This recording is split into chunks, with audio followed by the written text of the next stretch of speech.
Hello বন্ধুরা, good morning. আমার ছেলে স্কুল চলে গেছে, আমার স্নান পুজো হয়ে গেছে, আর আমার আজকে লাঞ্চ বানানো হয়ে গেছে।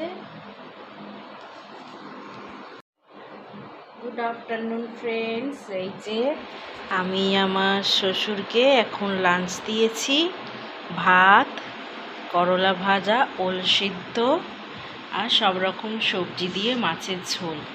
তো এখন শ্বশুরমশাই খেতে বসবেন, আমার ছেলে স্কুল থেকে আসবে, তখন আমি আর আমার ছেলে লাঞ্চ করব। আমাদের লাঞ্চ হয়ে গেছে, এখন আমি আর আমার ছেলে রেস্ট নিচ্ছি। একটু পরে ছেলে টিউশন যাবে, তো আবার ইভিনিংয়ে তোমাদের সঙ্গে দেখা করছি। Friends, good evening. এই যে আমার ছেলে এখন স্টাডি করছে, ওর স্টাডি হয়ে গেলে ডিনার করবে। হ্যালো ফ্রেন্ডস, আমাদের ডিনার হয়ে গেছে, আমরা শুতে এসেছি। কালকে সকালে আমার ছেলের স্কুল আছে, এই যে ও শুয়ে পড়েছে, ওকে এখন ঘুম পাড়াবো। আবার কাল সকালে নতুন ব্লগের সঙ্গে দেখা করব।